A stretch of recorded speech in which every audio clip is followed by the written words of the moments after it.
Alrighty, so we're gonna have a look at the 2012's paper.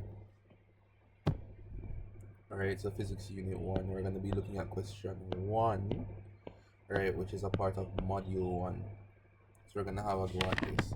So the first question says to define the following terms and state which are vectors and which are scalar quantities. Now the first one, displacement. Anyone wants to have a go at that? What's displacement? And tell me whether or not it's a vector or a scalar.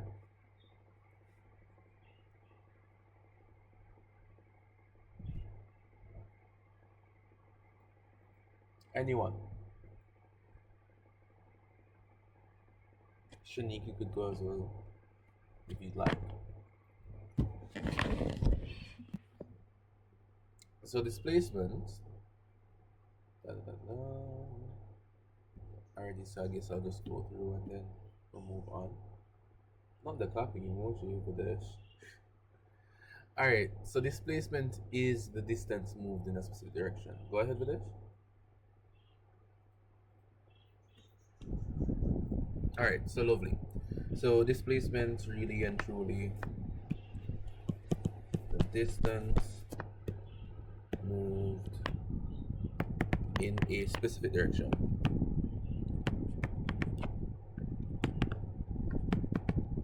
Right? It is most definitely a vector quantity, right? Do we know what unit displacement is in?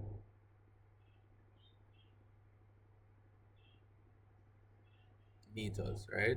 So the unit is meters. Just adding that there. What is the instantaneous velocity, however? What's that?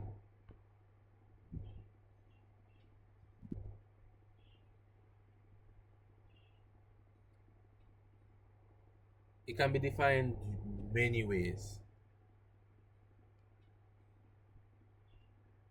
There are three main ways we can, well, two main ways, I guess. Or you could use three, depends. One of the ways is kind of like you can explain from two different standpoints. But Rachel or Patricia or Shanique, would you guys like to go for this one? What is instantaneous velocity?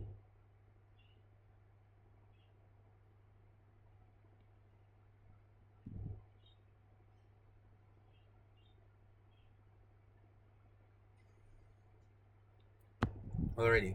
So there are different ways to look at it, right? So its velocity is the rate of change of displacement, right? So it is a change in displacement x with respect to time, right?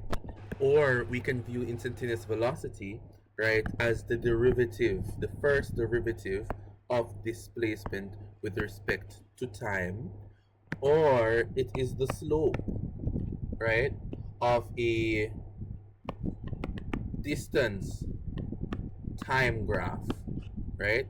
Or a displacement time graph rather, right? So it's a slope of that graph at a specific instant in time, right? So we could just say at an instant in time.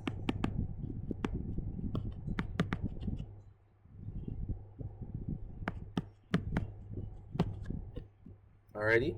So that's really and truly what it is. Velocity is described as the rate of change of displacement, or we could say it is the derivative of the displacement with respect to time, right? Or it is generally the slope, right, of a displacement time graph at an instant in time, and we know that it is measured in meters per second. Alrighty? It is a vector. We should note as well, it is a vector, and we know it's measured in meters per second. It's a vector quantity. Alrighty. Instantaneous acceleration.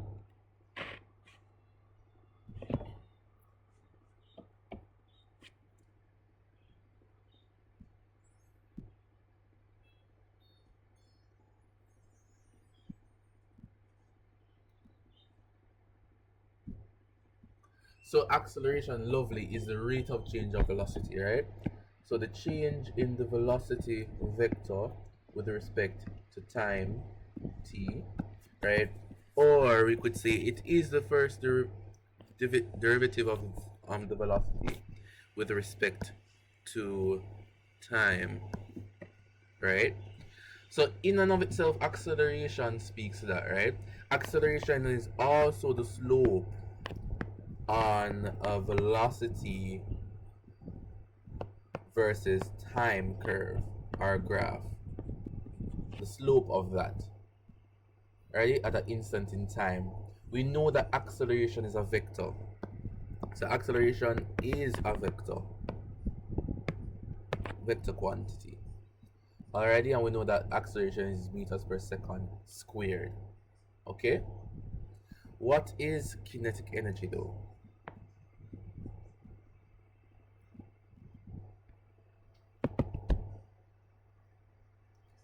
Okay, so the energy of a body or energy, it speaks to, well, energy itself is really a property of a substance, right?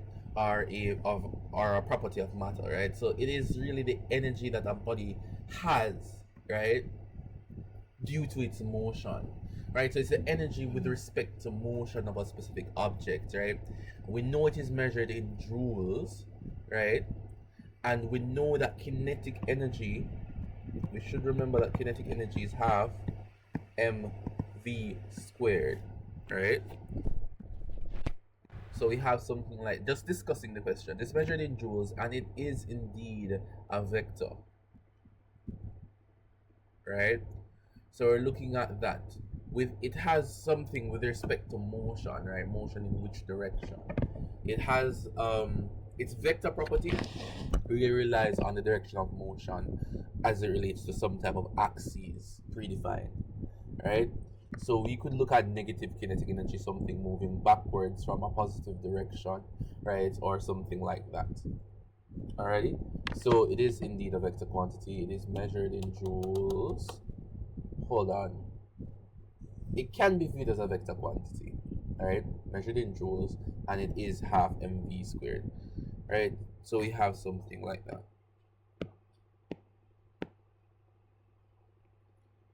On the next page here now, we have this question. Could I increase the size? Okay. Alright, so this question, is it visible?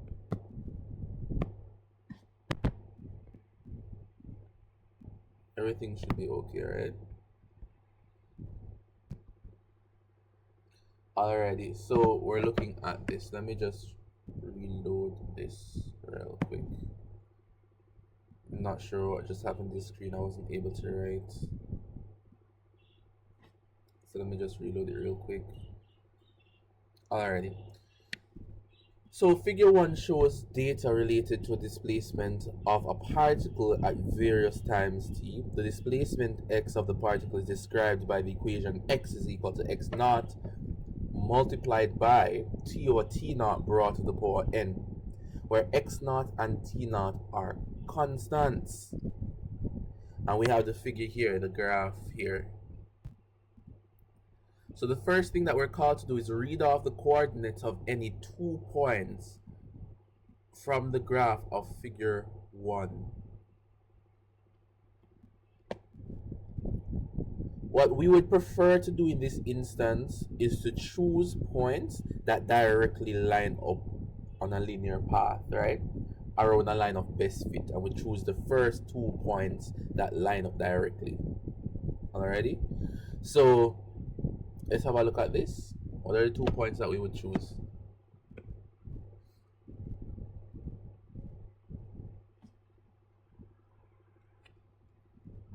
So what I would generally do here is choose the first 2 points that line up directly along a line of best fit. Hold on, let me redraw that. Alright, so we're looking at the line of best fit specifically. Alright, that was my best attempt at doing it on a digital platform. Alright, but we're generally looking at the 2 points that best corresponds here. I have this point and this point as the best correspondence here, right? So here we would have the first point being, well, you could write it in any way we want. So the first point would be 1 to 5, and the second point we have here is 4 to 40. Those are 2 points that we have there. Any issues so far? Just drop a 1 in the chat if everything is great, everything is beautiful. Alright, so Shanique is fine. Is Patricia and Rochelle and Videsh fine? Okay, Videsh is fine. So Rochelle and Patricia, are you guys okay? Alright, so I haven't been hearing anything from Patricia. She hasn't. Okay, lovely. She's okay as well. Alrighty, so we have those 2 points there, 1 to 5 and 4 to 40, right? And that's 2 marks. Reading off 2 coordinates, or yeah, 2 points. That's 2 marks. So let me just write it under here. Well, and we have 4 to 40.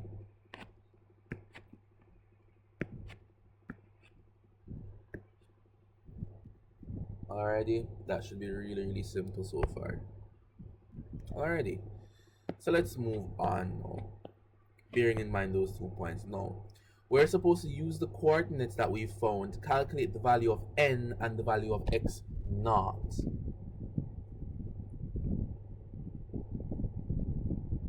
Alrighty, the value of n and the value of x naught. Alright, so where would we go from here? So we have the general equation, right, that we had before. X is equal to what? X naught times t over t naught brought to the power n, right? So we start off with something like that. Everybody's fine so far? Everyone should be good so far. What we could look at this as, what could we look at this as? So x is equal to that. Well, in one case, we could use logarithms to rewrite it as y equal mx plus c, or we could keep it as this and use this formula without logarithms, right? So we have 2 points. We have the 4 to 40, or 4x 40y, and we also have 1 to 5, right? 1x5y. Now we can also note that this could be in the form y equals mx plus c. We could look at that and see if we could create an equation like this to have the plus c, right? What we do is find the natural log of both sides, use the power rule, right? Use the product rule, and we should reduce it to an equation y equal mx plus c. And then we could use those logarithms to solve for n, right? That's one way we could do it. Or we could substitute from here. Alrighty? We can substitute from here. We have 4 in the x direction, so let's just do that, right? Let's substitute our x for 4, right? Hold on. No. That would be wrong. We have our y coordinate and our x coordinate, right? So looking at our y coordinates, the corresponding y coordinate that we have here would be 40. So we could just drop that there. 40 would be equal to x naught, we don't have x naught, right, times 4, which is our corresponding x coordinate, brought to the power n. Right, so you could look at that instead of using logarithms. I would love to go through that right now, but if it's not necessary, we don't do it. Alright, so we don't tend to waste our time doing unnecessary stuff. Right, we could use logarithms and break the entire thing down. Right? Well, let's look at this. So we have this so far. What do we end up with now? So we have this, right? Or alternatively, we could have had the other coordinate. 5 is equal to x naught times 1. This looks like x6. It should be x naught times 1 brought to the power n. Right? So we could have had that as well. Alrighty? So we end up with these two. And it brings us to a topic that we all know and love, which are simultaneous equations. Alrighty? So we can solve it as a simultaneous equation, as a system of equations, right? We could use a simple subtracting method, right, or the elimination method, right? And we also could just use substitution, right?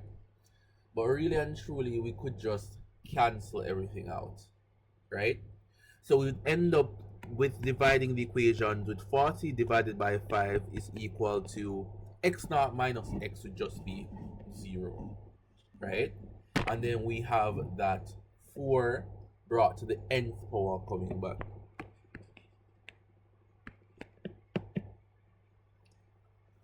Alrighty.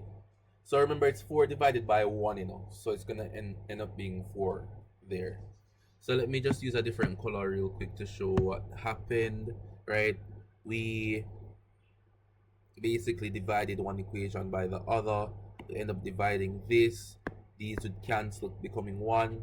And we divide the 4 by 1. That would just give us 4. And that would be the end of it, alright? Hopefully everything is fine so far, alright? What we'll end up doing now is simplifying. So I'm not sure if I have enough space. I don't have enough space here. So I'm going to just draw this line and continue on the other side of this line, okay? So we have the 40 divided by 5 is equal to 4n. Remember, if there are any questions, you can just raise your hand and go ahead. Alright? So we end up with something like this, right? We could simplify further, right? This is the same thing as 8 is equal to 4n. Well, 4 to the nth power. Alright? How do we solve this? We take the log of both sides, right? We can take the natural log of both sides. Alright? So we could take log 8 and log n. It doesn't matter which log we take, the natural log of both sides would work fine. The log to the base 10 of both sides would also work fine. 4 to the nth power. We use the power rule as well to simplify this. Log 8, or the natural log of 8, is equal to n. Remember that log rule? Log 4. Alright? Therefore, we could restate this simply being, right? So we can simply reduce this, right? N now would be equal to what? Log 8, or the natural log of 8, divided by the natural log of 4, which our calculators may bring us to a really good answer here. Let's see this. Let me just log it real quick. So log of log base 10, it really doesn't matter, of 8 is equal to actually log base 10 of 8 minus that 4, which would give us the 1.5, right? So we should end up with that more or less.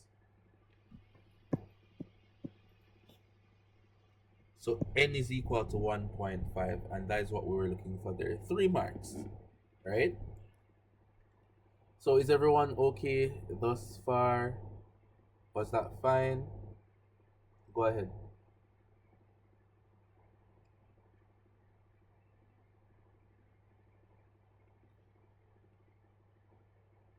Okay, if it doesn't come on the new syllabus, now that I think of it, alright, I don't think that it's a log question per se, right? It's not a log question per se, right? It's never just that, because physics isn't math per se, right? But I would have no problem, or there would be no problem with giving you a question to solve next year that includes logarithms, differentiation, or integration, because it's just a method. So it's not that logarithm isn't in the syllabus. But if you have an equation like this, you need to use logarithms to solve it, right? For example, in your syllabus, it actually asks you to be able to actually interpret graph information, right? The only way we can interpret, right, an equation of a slope or equation of a line that has an exponentiation would be to log it. There's no other, well, I wouldn't say there's no other way, but at this level, there's no other way really. So it is still in your syllabus. It's just that it's less obvious. All right. So that's my answer to that. So we end up with n being equal to 1.5, and then we can use that now to solve for x naught, which should be fine. Alrighty. So we can sub rather, n equal 1.5 into the second equation. Go ahead, Anushka.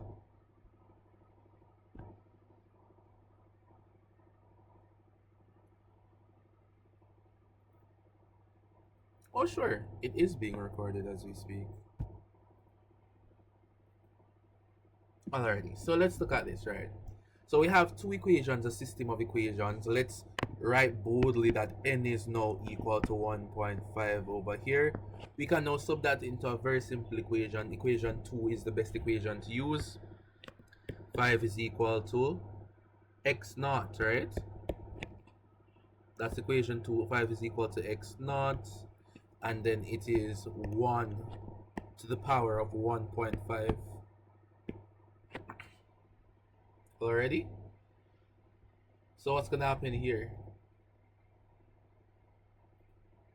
What would we have as the answer here?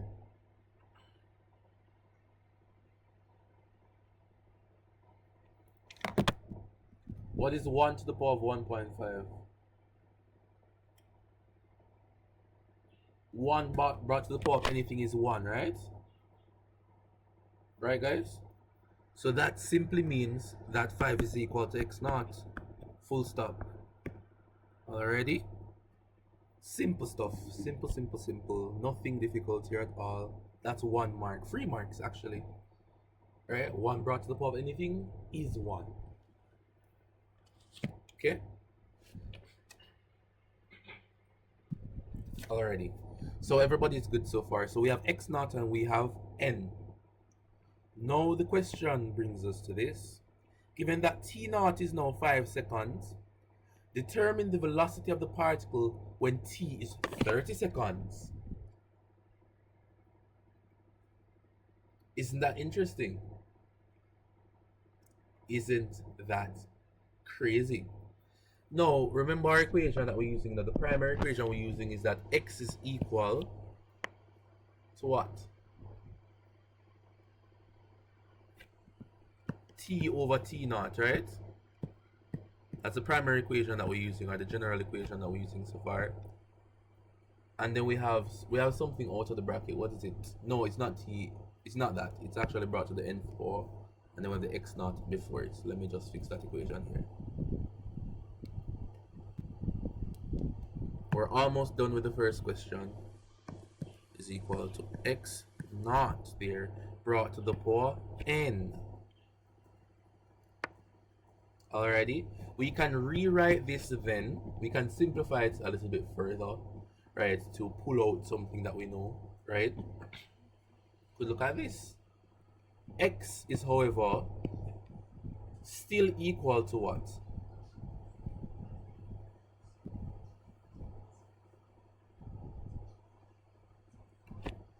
X should be still equal to what? X naught over t naught, right, brought to the power of 1.5. Let me actually not do that. So let me simplify. Let me follow all the steps. I think that would have become a little confusing there already. So we can distribute everything. So if something is brought to the n power, all the things are brought to the n power, right? So we could look at that. So we end up with t brought to the power of 1.5 over t naught brought to the power of 1.5. Right? And they're still multiplied by x naught.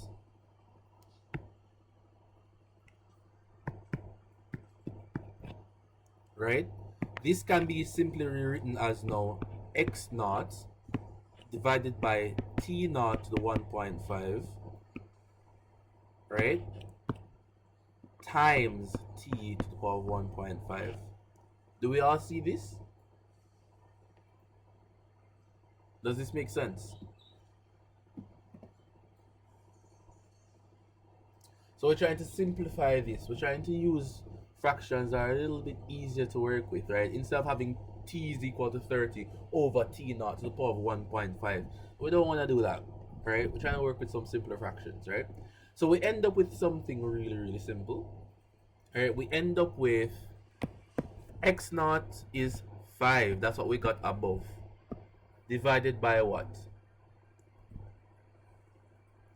T naught here is 5 brought to the power of 1.5. So let me just do that on my calculator really quick. Brought to the power of 1.5, which is 11.18, right? So it is 11.1. Wait, let me just write the 1 properly. 11.18 already. And then this is still multiplied by t to the power of 1.5, alright? Remember that velocity v is equal to the derivative of the displacement with respect to time, alright? Alright? Everything should be fine there.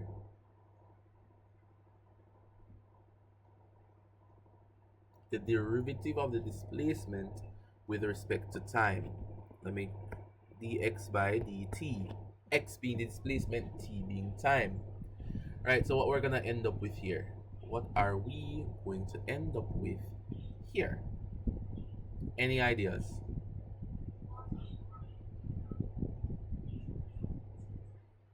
Remember the power rule from differentiation? Do you guys know how to differentiate?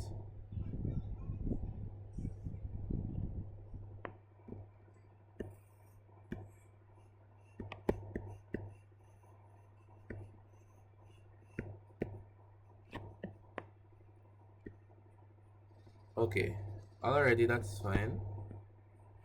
AdMath is hardly a requirement. AdMath is hardly a requirement, to be very honest. Because most universities don't even view it as something, but it's fine. Let's look at this, right? So we could understand that this is times, or this is multiplied by a variable brought to a power, right? We could look at one of the first general rules that we look at it in differentiation. The derivative of a constant, right? Let me just bring this up. Of a constant c, right, is equal to 0. The derivative, right, of a variable x or y or t or whatever variable may be brought to a power n is equal to n times that variable brought to the power of n minus 1. This simply means that if we were looking at a variable, right, let's say 6t brought to the power 5. The derivative of 6t brought to the power 5 would be 5 times 6 t to the power of 5 minus 1. 5 sixes, 30, right? The answer would be 30 t to the power of 4. Does this make sense?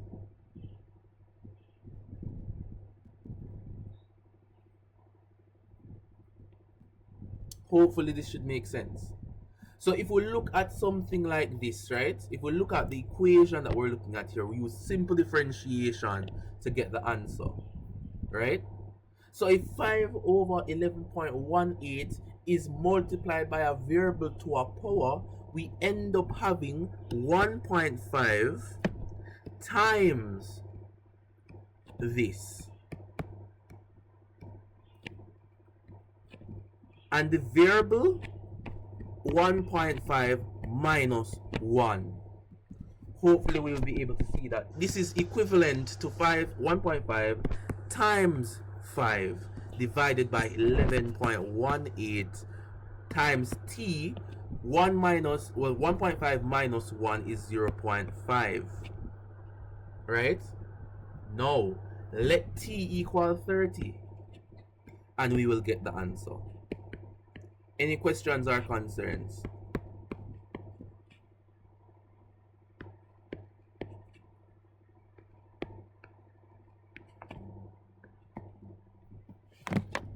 Let me just throw that in my calculator real quick. Any questions or concerns so far? Okay.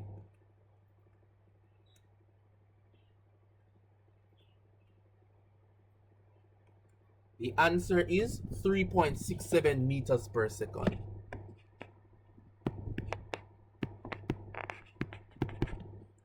School is over. That is it for the question. The question is finished. Total 15 marks.